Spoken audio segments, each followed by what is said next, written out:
evening, folks, and a very, very warm welcome to the Geelong Region Soccer Show, wherever you may be tuning into tonight's episode. Believe it or not, it's our 12th episode this year, in total 137. My name's Tonchi Prusak. I'm your host for tonight's show, and it's going to be another big one. I cannot wait. We've got some great guests on tonight. Last week, we started a discussion that was really meant to be a discussion as to how we can just keep moving forward and how we can better what we've got here in Geelong. And we were obviously talking about the grading process by Football Victoria for the local leagues, the communities leagues, if you like. Well, on Friday, the president of Ocean Grove Soccer Club, Craig Wright, off his own bat. We didn't ask him to do it. He did it off himself, off his own bat, and he did it in his own time. So absolutely fantastic of him to do so. But he produced basically it was a half-hour presentation looking at the men's and looking at the women's competition and breaking down the rationale behind the grading process. We split that up and aired it on our Facebook page, the Geelong Region Soccer News Facebook page. And tonight we'll catch up with Craig for a little bit of a post-mortem discussion, if you like. He'll tell us what sort of feedback he received over the course of the weekend. He'll also give his own suggestion moving forward, how we can make things even better, even smoother. And that was the whole purpose of the exercise. Not to really point any fingers at anyone in particular or anything in particular, any organisation, that is, but rather to sort of say what went right, what went wrong, what could be done better. So Craig Wright will be joining us a little bit later on, the president of the Ocean Grove Soccer Club. In Men's State League 5, this week coming, we've got an absolute doozy of a battle, a top-of-the-table clash between the top side, Lara United, which has not dropped a point all season. 8 wins, 8 games, and they'll be coming up against the Deakin Ducks, who are in second spot. How good is that we've got 2 Geelong teams occupying the top 2 spots in a division? Unfortunately, it's at the lower end of the Football Victoria football pyramid, but hopefully, and I know it's a little bit too early to start talking promotion because we haven't even got to the halfway mark of the season. Hopefully, at least in that division, we'll have 2 Geelong clubs moving up the tree. So we'll be speaking to a man who knows both teams really, really well. For the last 6 years, he played at Deakin, and this year he's crossed to Lara United, where he's hooked up with quite a few former teammates of his during his Ballpark Soccer Club days. And we're speaking, of course, of Marcus Lindeberg. Marcus will be joining us also a little later on in the show tonight. Big shout out to our major sponsors, the Gordon. Without our sponsors, all of our sponsors, and without in particular our major sponsor, we wouldn't be able to bring you week in, week out, all the latest news, views, interviews, and opinions about the local game. Tonight we've got Curva Coaching, J Hill Books, and also Scott's Go Skylights. So we're going to take a very, very short commercial break. Here's a couple of words from our major sponsor, the Gordon. When we return, it's time for tonight's news desk. Your future is in your hands. There is a whole world waiting for you, and your choices determine how you will impact it. At the Gordon, we recognise this. That's why we champion hands-on learning. Get your hands dirty. Grab what's in front of you. Learn by doing. Turn your passion, your ideas, and mould them into your creations. You'll be supported the entire way. You'll grow your skills in small classes, guided by teachers who are industry experts. You'll learn in state-of-the-art facilities or out in a real-world workplace setting. Your hands-on experience will increase your understanding and put you ahead of your university peers. You'll graduate work-ready, and you'll graduate sooner, with a huge range of qualifications to choose from and support services to enable your success. Now is the time to continue your learning journey. At the Gordon, your future is in your hands.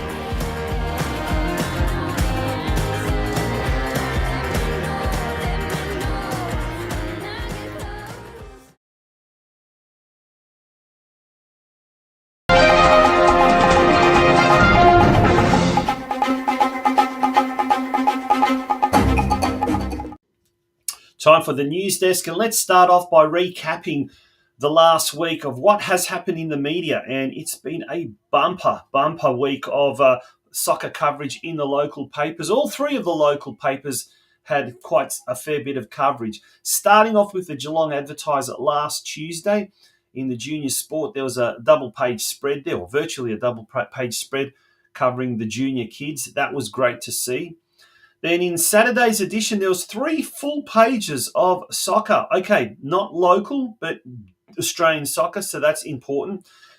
A big feature article written by News Limited journalist Adam Peacock. Those who've watched the Fox Sports or subscribed to Code Sports know Adam very well. And he had a very big article, comprehensive article about invest now or pay the heavy price, talking about what needs to be done in order to improve our junior national teams, both the men's and the women's side of things. In Friday's edition, we had 2 articles. Devastated Warriors farewell their coach. Joey Didalitza and North Geelong Warriors parted ways.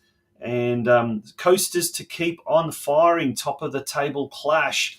Surf Coast taking on, preview of Surf Coast and the Keilor Wolves game in State League 4. We'll cover that very, very shortly when we go around the leagues. In Saturday's edition, David Davudovic, formerly who used to write for the Geelong Advertiser, who started his journalism days at the Geelong Advertiser many, many years ago, well, he's written a piece, The Rise and Rise of Ange. Dave actually went to England and caught up with Ange Postecoglou, as did our guest last week, Adrian Leyer from Curva Coaching. And in fact, Adrian tells me he also caught up with Dave Davudovic over there in London. In today's edition of the Geelong Advertiser, wasteful Warriors rue loss. North Geelong failed to fire, losing to Werribee City in what was a 6-pointer. There's also Surfs Up, a short paragraph there on Surf Coast and their game from the weekend just gone by. And Lara also, they continue to do great things in State League 5. They were also featured. If we have a look now at the Geelong not the Geelong Advertiser, sorry, that was the Geelong Advertiser, the Geelong Indie and the Geelong Times, the 2 weekly newspapers. Firstly, on the left-hand side, the Geelong Indie, there is a full-page advertorial for Curva Coaching and learning to master the beautiful game of football. There is a special Education Week supplement happening, or was happening, in the Geelong Independent, or Geelong Indie, as it is known now. Comes out every Friday. And while we're at it, Curva Coaching will be holding holiday camps both at Torquay, the 1st, 2nd and 3rd July, and in Geelong at Geelong College from the 8th, 9th and the 10th of July. To our right, the Geelong Times covered Bell Park's celebration of their new change room facilities, a whole half a page there dedicated to Bell Park and their new change room facilities. That's absolutely fantastic to see. So we had, just very quickly, I'm having a look there, 1, 2, 3, 4, 5, 6, 7, 8, 9 pages, 9 full pages of soccer, or local and Australian soccer, national soccer covered. So that's awesome, absolutely fantastic. And kudos to the clubs and organisations that really are proactive and get out to the journalists and try and let them know of anything that's positive happening at their club. That's really good to know. Okay, let's have a look now, first of all, at the VPL and the VPLW, the games held over the weekend. First of all, to the Men's Victorian Premier League, it was round 14 action.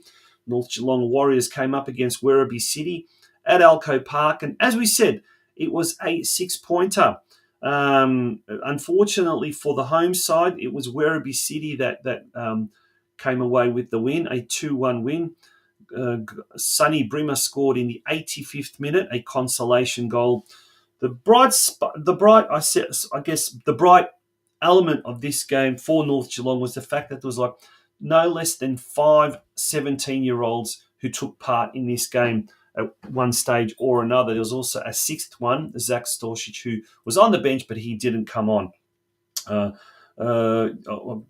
miss them if I start going through each one of them, but that's fantastic to see. Now, Round 15 this week, North Geelong, who are in 14th spot, they travel to 8th place Brunswick City at Dunstan Reserve. That game at 3 p.m. on Saturday. Women's Victorian Premier League. Unfortunately, it was not a good result for Geelong, losing to Melbourne University 2-1. Melbourne University are quite low on the table, and that has seen Geelong Galaxy now slip from 4th to 6th position. Now, this Sunday, they've got a tough one where they come up against Spring Hills, top dog, and that will be at Springside Recreational Reserve, a late kickoff, 6 p.m. on a Sunday evening, round 9 fixture there. Onto the State League men's competition. Mixed bag of results for the Geelong sides. Brimbank Stallions defeated Corio 3-1. Mitchell Stolcic getting the goal for Corio. Geelong held lowly upfield to a 0-0 draw at Stead Park. At Myers Reserve in State League 2 action, Geelong Rangers lost to Hume United 2-1. Takahashi, who has just come over and signed recently, this was only his second game for Geelong Rangers. He scored the Rangers' only goal. In State League 4, what a high-scoring affair it was at the Bell Park Sports Club. But unfortunately, Bell Park only could manage 3 goals against Balmoral's 6. Nick Nugent scoring 2 goals and Dante Conte scoring the other goal. Melton Phoenix delivered an absolute hammering to Barwon 6-0 at McPherson Park. But the big result there was Surf Coast defeating Keilor Wolves at Green Gully Reserve 4-2. Pikett scoring, I think, might be his 12th goal of the season. Jurkovic, who has scored, I think, 4 or 5 goals in the last 5 games. Viral and Yashko Ikanovic also getting on the score sheet. So that means that Surf Coast now opens up a 5-point gap at the top of the competition standings. In State 5, Lara United did a tough against Wyndham FC. 2-1 against the visitors from just down the road. And we do have a little bit of footage there as well. So we'll actually show a little bit of that footage there. And you'll see the driving rain. It was absolutely pelting down.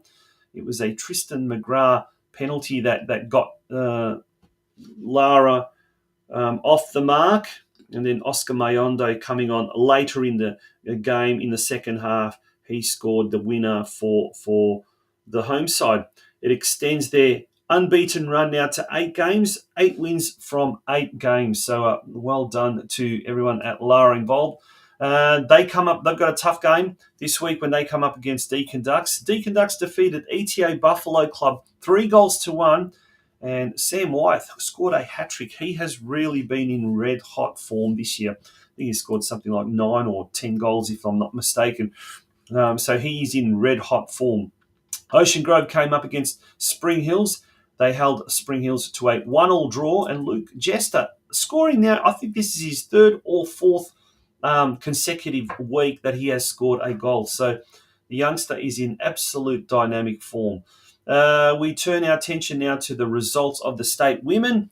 2 games played, and unfortunately, both the Geelong teams weren't able to even hit the back of the net.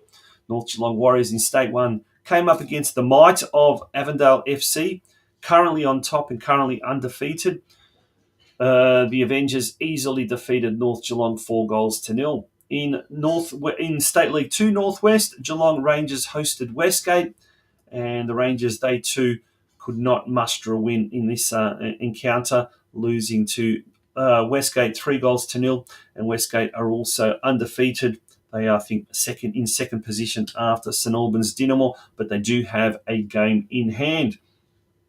On to the fixtures for this week. We've already looked at the VPL fixtures. Let's have a look now at the state men fixtures coming up. On Saturday, Corio are at home to Ballarat City, so it's 8th versus 7th. A must-win game there for Corio. If they defeat Ballarat City, they'll leapfrog them higher up the competition standings. That game kicks off at 3 p.m. And then Geelong now taking on Yarraville, so 5th versus 10th. That game at Stead Park at 6 p.m. Rangers are at home again this weekend when they host Lalor United. So 11th versus 5th in that particular encounter. And then in State League 4, all three of the Geelong clubs are away. Surf Coast travels to 6th placed Moonee Ponds United. J.H. Allen Reserve is the venue. Kickoff is at 3 p.m. Melbourne City host Barwon at Edwards Reserve, and it's a case of 4th versus 8th, also kicking off at 3 p.m. And then Truganina in 10th position take on Bell Park in 11th position. That game is a little bit later, kicking off at 6 p.m. at Arndale Park Reserve.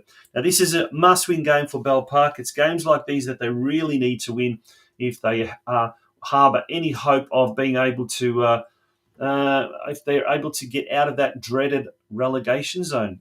State League 5, the big one, Deakin University, Warm Ponds at 3 p.m. All roads lead to Deakin Uni.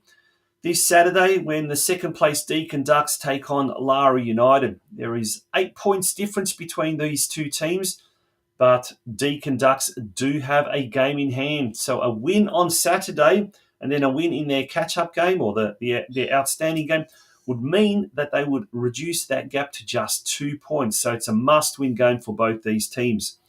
And Maidstone United, who are in 8th, take on 9th placed Ocean Grove, Scoville Reserve. That game kicking off at 5 p.m. And last but not least, we're then looking at the State League women's competition and the round 6 fixtures in State League 1. North Geelong Warriors 4th, host 7th place Caroline Springs George Cross at Alco Park. Kick off there at 3 p.m. And then in State League 2, Altona East Phoenix, who are in 6th position, take on Geelong Rangers, who are in 5th. And that game kicks off at Paisley Park on Sunday at 3 p.m. I think we've reached. I think that is the end of the news desk. It is indeed, folks. When we return, we're going to be speaking to Craig Wright. He will be our first cab off the rank. He's going to be our. Sorry, I was just looking at now what's coming up next. He'll be our first guest and we'll be speaking to Craig Wright. He is the president of the Ocean Grove Soccer Club, folks. Don't go away. We'll be back after these short messages from one of our sponsors. Are you too busy running your own business to worry about your financials? Allow J Hill Books to focus on your books so you can focus on your core business. Based in Lara, Geelong, J Hill Books owner, operator and senior bookkeeper Judy Hill has always worked in finance administration. The world of cloud accounting, however, means that clients can be based anywhere within Australia. Currently, J Hill Books services clients from Lara, Geelong, the Bellarine Peninsula and Melbourne. You won't need to come home from working all day and start on paperwork. You can spend your time in other productive areas such as marketing or quoting, or even better, come home and switch off. You will know how your business is tracking as often as you need, whether that is on a weekly, monthly or quarterly basis. You can be satisfied that you are meeting your legal requirements to your staff and to the ATO. And deadlines will no longer be stressful for you. Let J Hill Books take the stress out of running a small business and allow you to enjoy watching your business go to the next level. For more information, visit our website at www.jhillbooks.com.au or better yet, call us on 0402 469 243 or email us at info@jhillbooks.com.au.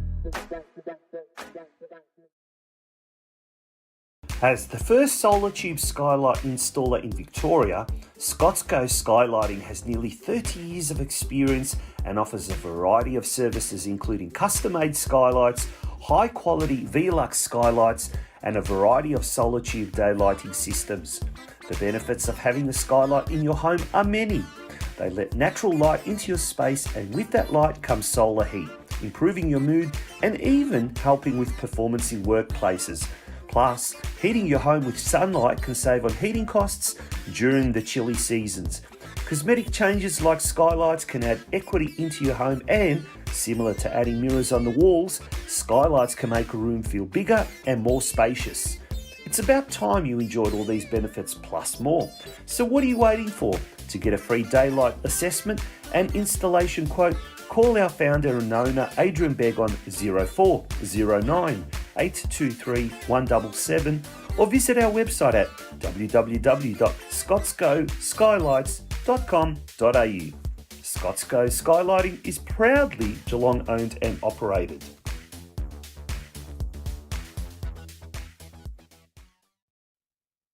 Hi everyone, Craig Wright here from Ocean Grove Soccer Club, formerly Surfside Wave Soccer Club, for those who haven't caught up with the name change.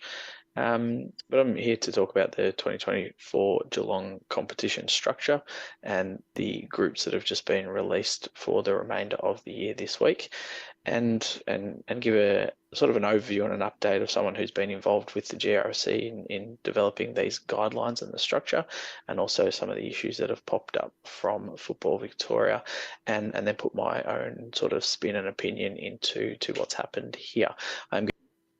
And that was the introduction to the presentation that was launched or unveiled, if you like, exclusively on the Geelong Region Soccer News Facebook page last Friday by Craig Wright, the president of Ocean Grove Soccer Club. It was broken up into two parts, one for the men's division, one for the women's division, just for, I guess, easier access, and it's certainly for it was tackling each subject at a time. What did you think of it?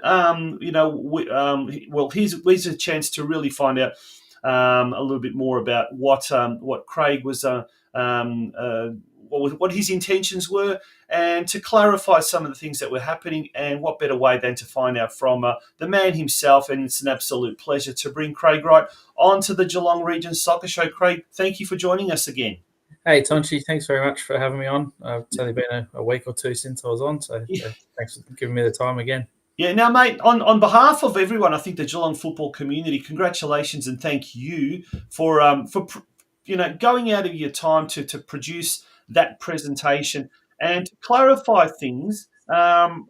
Obviously, everyone's had a chance to watch it. Those that are interested in it, what's been your overall feedback so far since last Friday? Yeah, really positive on over the weekend with a few referees, a few other club presidents and organisers also saying thanks for producing that. And I guess that was the reason for producing that video last week. There was quite a few questions coming to me from other people and a couple of players and coaches who were asking questions about why and what's happened and why are we in this group. And I guess I just wanted to clear things up and put a club perspective on it from someone who's been involved with GRFC and has been in the ear of the GRFC and Football Victoria as well. Yeah. Oh, look, I mean, there's always going to be people who are going to have a difference of opinion, I guess, and guess that's right. But look, the whole purpose of last week and Simon coming on the show was to talk, not so much to finger point. And look, I personally apologise to anyone if I kind of acted in a way that I finger pointed at anyone. But speaking of which, that was resolved, that issue from last week. But look, the whole point of it was to look constructively, I guess, criticise, for want of a better word, but to look at things how they can be improved going forward. And I think this is a step in the right direction. Your presentation, that is. Yeah, absolutely. I think what people don't realise is that when they're pointing the finger at GRFC, they're actually pointing the finger at their own clubs as well, because the GRFC is a representative group and all clubs are invited to attend. And for the most part, most clubs make it on a regular basis and have an opinion. And that document that was presented to the Football Victoria was produced by GRFC with input from all the clubs, and that's where we landed with grading. There's the two difference of opinions, I guess, really, with promotion versus relegation versus a grading system on a regular basis. And that's the decision that the GRFC came to and tabled that to Football Victoria. And that's what's happened this year in terms of where teams have fallen after grading. Yeah. And look, by and large, the process has been pretty good. I mean, the juniors were, generally speaking, quite good. And you did tackle the under-15s and some of the other juniors, but there was no need to kind of really, transmit that on air or anything like that, because you said yourself, by and large, it had sorted itself out. And we know there was going to be teething problems. And I guess that's the whole point of what we were trying to do is to say, okay, we'll identify the teething problems, but then going forward, we'll try and sort it out. What, in hindsight, I guess, and we're all experts in hindsight, what would you possibly have done differently, or what would you have done if as far as GRFC or Football Victoria?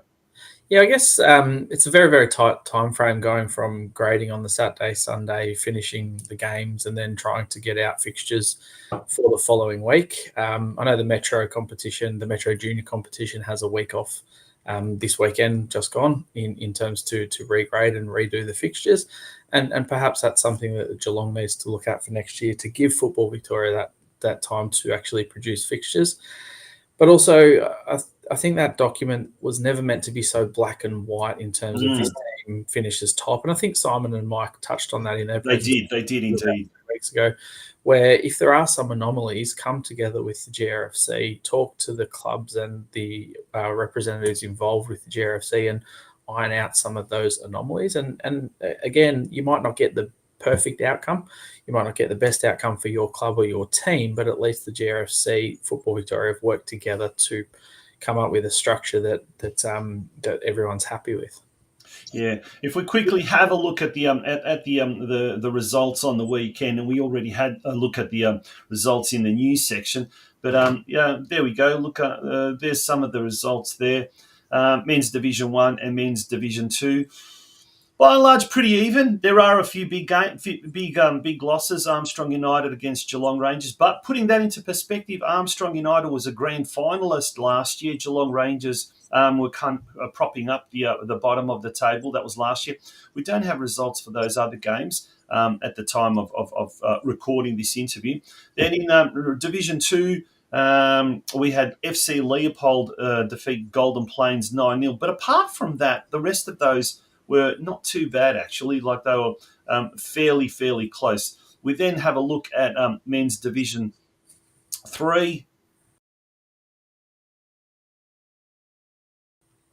If we have a look at the women's, there is a couple of score blowouts. Obviously, that Barwon versus Corio Bay one. But Belpart taking on Surf Coast. And look, Lara United, that's effectively their state team up against FC Leopold. And this is one of those things that you suggested possibly in your presentation, that Leopold could find it a little bit difficult. Yeah, that's right. I think that was the anomaly there, with Drysdale having a 6-0 win in Division 2 and Leopold struggling in Division 1. But again, we are talking about a Lara team that graded into Division 1. They've dropped their State League team now, so it's not unexpected that both teams are going to do reasonably well in Division 1, Division 2. Leopold, I think, may have requested Division 2 from Football Victoria, and based on where they fell in grading, they've found themselves in Division 1, and I hope it improves, but they could find it tough in Division 1. But like you said, by and large, pretty reasonable results across the board. Barwon Soccer Club obviously sticking out there with a 17-0 win, but I dare say they're a strong contender to go unbeaten all season based on reports and their recruitment this year. So I guess a question that I'd be asking is, where to for Barwon next year, if that is the team that's playing in Geelong Division 1? Are they targeting State League? Are they targeting promotion and moving out of the Geelong League? Yeah, and that's a good point, sort of starting to then already think about next year. And even though, look, this season has just started, I guess when we're looking at those type of things, we kind of almost have to look at not just the short term, but the medium term and long term, especially when we're trying to iron out any little anomalies and whatnot. But look, by and large, the process was explained, and that was probably the most important thing. And I think a lot of people out there in Geelong now have got a better idea, better understanding of the whole process. Personally, I think maybe Football Victoria possibly could have organised a webinar that could have been recorded and the whole process explained. But then that was explained to the club reps, and did the club reps explain it to that extent back when they went to the clubs? Maybe some didn't, but obviously, judging by some of the comments of players, coaches, and whatnot, they were kind of left, or they felt that they were left in the dark. Whether that's the case, or not the case, but we got to put it into perspective, Craig. We've got maybe 3 different levels playing in the Sunday leagues or the local leagues, call it what you want to call it. There are those teams, as you mentioned, like now Barwon Women's, who are probably good enough and to be out in the state league. Whether there's that commitment factor, because Surf Coast tried to do it this year and they couldn't. Lara tried to. It's really difficult. Then you've got those ex-players that are playing, particularly in the men's division, who are very, very good and still very, what's the word, competitive. And then I guess you've got the ones that they just want to have a kick around socially and they don't really care how they go. They're just happy to be out there. So it's hard to kind of accommodate every one of those tastes, isn't it? It is, and I think that's part of the reason why GRFC tabled that document in terms of grading, because we do have a new season each year. We don't know what's happened with team movements. As you see, Barwon women doing reasonably well and recruited reasonably well. As you said, Lara State League, they tried it. They've come back into the Geelong League. That creates a big anomaly. And there's 4 or 5 teams in the men's division who have actually folded this year. And I think if you look historically in the Geelong League in the men's division, we've had a Division 1 where it was 6 teams, then 8 teams, and 9 teams, and 10 teams. And it makes promotion relegation quite difficult to work out on a year-to-year basis. And Geelong was using a combination of promotion, relegation, self-grading, and you get teams that want to go up but maybe finished lower in the table, or teams that finished high in the table, but they know their team's changed significantly enough where they won't be competitive in the next division. And that's really why that document was created, and that proposal for that grading groups at the start of the season. And it's about trying to find a competitive competition in Geelong. And as Simon Mike said, it wasn't meant to be black and white in terms of top team goes into Division 1. And I think that's probably where the improvement needs to happen for next year, where we come together as GRFC after that week 4, talk about some of the potential anomalies that have occurred in grading and get a sense for teams and clubs where they feel they're at, and start to hold clubs accountable for their own teams as well, and not just blame Football Victoria or the GRFC or individual clubs. Yeah, look, I reiterate to everyone out there, the whole purpose of this was, as I said, not to finger point, but to get the process right for next year and the year after. And it's a case of looking at what worked, what didn't work, and what can we do better going forward. And certainly you've been a big part of that with that presentation, which you weren't obliged to do, but you did in your own time. And I like I said, on behalf of the entire football community here in Geelong, thank you, Craig, for doing that. Thanks, Tonchi. Much appreciated, mate. Good on you. Okay, folks, we're going to take a very, very short break. And when we return, it's going to be time for our next guest. And we'll be speaking to Marcus Lindeberg from Lara United, who last year was playing at Deakin Ducks. They will be playing in the big State League 5 top-of-the-table clash this weekend. An absolute mouth-watering contest, that one. And we'll hear all from Marcus straight after this break. Don't go. The world is yours. So work hard, and you can have whatever it is you want.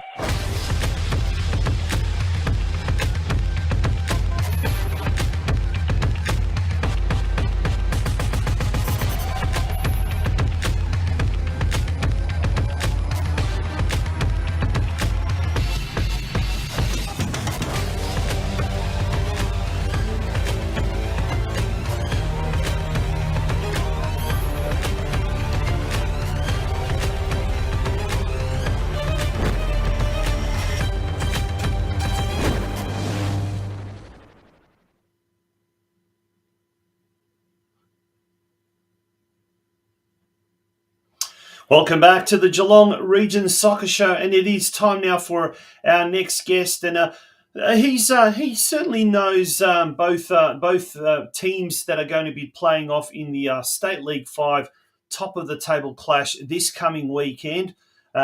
He played for Deakin Ducks for the last 6 seasons, and this year he's transferred to Lara United, and it is an absolute pleasure to welcome to the Geelong Region Soccer Show Marcus Lindeberg. Marcus, good evening, and how are you? Yeah, I'm good, thanks. How you going, Tonchi? Yeah, good, mate. Good. Well, before we talk about Saturday's game, let's talk about the season so far. Geez, it's been a fantastic one there at Lara United. 8 wins from 8 games, and well, you must be loving it, huh? Yeah, couldn't ask for a better start. So pretty happy with how things are going so far this year. Yeah, we've got a little bit of footage from Friday night's game, and apparently you didn't play. Now, I reckon you planned this because look at the weather. It was wet, it was cold, it was miserable, but you had a little bit of a slight injury, but everything's all good, I'm told. Yeah, I saw the radar and I thought it's best to maybe keep the hoodie on. Yeah. Oh, well, there's the VA camera really got a bit of a battering there as well. But great goals there on the weekend. Yeah. It was Tristan McGrath, I think, scoring his 11th goal this season. Yeah, he's on fire so well. far this year. Yeah. Now, how's it like? You kind of play in the centre of the park, don't you? Yeah. How do you find you've got a really good strike force there. Obviously, Tristan's one of several goal scorers this year. But how are you finding the play so far this year? Yeah, they definitely make my passes look good. Sometimes I think they can they can get to those balls that go a little bit deeper than normal. So it's really good to have that pace up front, and their finishing is just unreal. Yeah, the depth is pretty exceptional this year as well. There at Lara United, I know Eric, when we had him early on in the season, spoke a lot about that, having that depth both in the reserves and obviously the seniors team as well. And that's gone a long way to 31 goals for in 8 games and only 9 goals against. So you've got a lot of depth, it seems, at both ends of the park. Yeah, definitely. Yeah, sharing the spread around with the goals as well. So it's good. We've obviously got Tristan kicking heaps, but got a lot of other players supplying too. Yeah. Now, mate, you've spent the last 6 seasons at Deakin Ducks, and this year you decided to cross over to Lara United. But it's been a bit of a homecoming. Well, I won't say homecoming, but a bit of a reunion for you because prior to that, you spent some time at Bell Park. And you played with quite a fair few of the Lara boys, including Eric Lawrence, the coach. Yeah, well, that was probably the main reason I came across to Lara. I always had a chat with Eric every single year, and he tried to get me across. But I did tell him 1 year I'll come play for you before I hang the boots up, and this year it just seemed to work out well. Yeah, so he must have been pretty happy when you finally ended up putting pen to paper, huh? Yeah, he was ecstatic. Now, as we mentioned, you do play sort of centre mid, but you are capable of playing up front as well, and you were often a prolific scorer at Deakin. Now that you're no longer there, it seems Sam Wyeth is doing really well. Like he's scored goals. He scored a hat-trick on the weekend. Yeah, it's great to see. Yeah, he seems to be banging quite a fair few. Obviously, he's going to be one of the dangers. What about some of the other dangers you're expecting from the Ducks? I do know Saga that plays on the wing. He's scored a few. I think he's on about 7 this year, so maybe 6 or so. Yep. He's quite dangerous, very pacey on the wing there for him. Otherwise, they've got a fair few new players, so I don't know much intel about them just yet, but I guess we'll find out on the weekend. Yeah. Now, look, obviously it's too early to speak. I mean, we've only gone 8 rounds into the game and into the season, and Deakin have got 7, I think, because of the bye. But it's still early days yet. But mate, wouldn't it be great if we had 2 Geelong teams, first and second, getting promoted to State 4 next year? Yeah, that'd be the ideal scenario, I reckon. It'd be a win-win for me.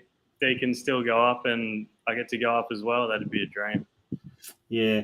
Now, this weekend, the big game at the Duck Pond up at Warm Ponds. Yeah. Are you looking forward to going back there, or do you miss playing on the artificial surface, or is it sort of you're pretty happy as you get older, the bones and the joints? Yeah, I think the artificial was doing bits on my joints, I think, so I was pretty happy to get on a bit of grass this year.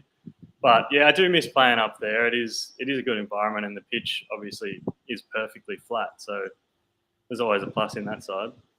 Yeah, and look, Deakin have over the years they played night games, they played day games. Lara's done the same, having a Friday night match last week, which unfortunately was hampered by the weather. But they've also sort of, I guess, experimented with various kickoffs. Do you prefer playing at night or during the day, or do you not really have much of a preference? I don't really have too much of a preference. It is nice to sort of get the day finished, I guess, so you can have the night to do, things to yourself. But it is great having those night games because, especially down at Lara, you get such a big crowd for the night games. So it is a great atmosphere, and yeah, it's unreal to play in front of.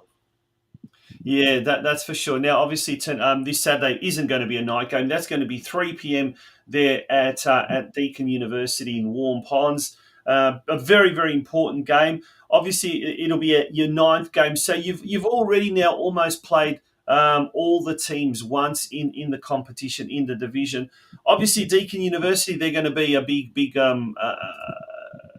stumbling block, if you like, even though at the moment, as we stand, I think it's 8 points difference. Any of your other teams that you've come up against that sort of strike you as being, can be pretty dangerous on their day? On their day, yeah, we've had a few tough games. Obviously, Wyndham was a late winner, 2-1, but probably the hardest team was maybe Maidstone. We didn't have Tristan playing that game, and he is our top goal scorer. But yeah, they pushed us to the limits a little bit, and we still got the win, but it was another late winner, I think. So yeah, they were pretty good. We haven't played Spring Hills yet, and they seem to be pretty strong as well. So looking forward to playing them also. Yeah, Spring Hill's at the moment fourth. Then you've got Gisborne in third position. Deakin University, they're in second with 16 points, and then you guys are first with 24 points, but a game extra. So Deakin does have a game in hand. And I guess this is the danger thing, isn't it? If they were to win on Saturday and they've got a game in hand, all of a sudden they could cut down that 8 point gap to just two. So anything can happen. So a lot at stake this week. Look, we've talked about Deakin. What about your teammates? Who has most impressed you this year? Not just not on match day, but maybe during training as well, off the park, that kind of stuff. Yeah, I think both the McGrath boys are really great leaders at the club. They've been there for so long. Connor's the captain this season, and he just shows amazing leadership at training and on game days, just always locked in. So it's good to have a leader like that just take control. The back line's been really solid as well. Ben Kenshall, who I played with at Deakin for a couple of years, has been really, really solid. So he's good to have. But yeah, the midfield's almost a new midfield this year with Makawak and Jack Dempsey as well. So we sort of rotate in there, and yeah, they've been really solid as well. Yeah, no. So it seems to me like you're really, really enjoying yourself there. Should Lara get promoted, you'll be going another year, will you? Yeah, of course. You got to stay along for the year. That's the way. Well, if we look at State 4 at the moment, Surf Coast doing great guns at the moment. They won on the weekend, so they've extended a 5 point gap. So great. Fingers crossed they can get to State 3. And at the moment, Bell Park, your old club, they're a little bit in danger of relegation. They're in the relegation zone, but it's still early days, and they've got a very young side. Do you keep in touch much with the folk up at Bell Park? I don't know many of the players there anymore. I did talk to Mish in pre-season. We had a pre-season game against them. I did have a little chat to him, see how they were going and stuff like that. But I don't really know too many people. Shiva Kanapathy's still there, but he's probably the only person I really know. Yeah. No, that's it's good to see. You kind of you still do keep in touch occasionally, but mate, we wish you all the very, very best for this week's game, and obviously for the rest of the season as well. As we said, it'll be absolutely fantastic to in a year that has seen a lot of the Geelong clubs struggle, and both male and the female side of things as well. It's good to see some of the teams doing really well, like Surf Coast and indeed yourself and Deakin. So yeah, all the best for the rest of the year. Yeah, appreciate it. Good on you. All right, thanks very much, Marcus Lindeberg. Marcus Lindeberg from Lara United joining us on the Geelong Region Soccer Show. Skylights have been around for many years now, brightening up those dark areas around the home or office. And yes, there have been improvements in recent times, but now things have changed for the better and for the safer. Here at Ready Light, we recognise the importance of energy-efficient lighting in our daily lives and aspire to improve every home and business with uncompromising performance and payback. Ready Light, through the Spectra series, has developed a skylight alternative that is energy efficient, easier to install, and much less intrusive to your roof and building structure. During the course of the day, a solar panel converts the sun's rays into electricity, which in turn supplies power to a Ready Light sky fixture. As the sun rises, the light increases toward the middle of the day, then losing its intensity as the sun sets in the afternoon. Gone are the days of cutting large holes in the roof or being restricted due to building frame or upstairs, downstairs installations. No matter what your situation, Ready Light has the flexibility to be installed in almost any location. Installing a Ready Light is a breeze. It has a solar panel mounted on the roof with a cable running down to the light. If you want more than one light, then simply install a larger solar panel. It's that easy.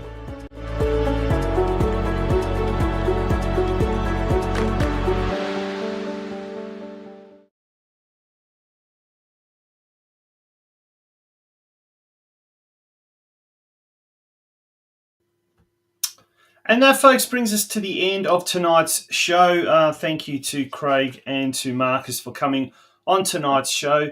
And there's a lot to look forward to this weekend. Lots of football action, lots of games being played here in Geelong. Thank you very much for being a part of tonight's show. We really, really appreciate it. And to all of our sponsors and to all of you, our dear viewers. Until next Monday night, my name is Tonchi Prusak. It's been an absolute pleasure with you. Being with you here for the Geelong Region Soccer Show. Good night.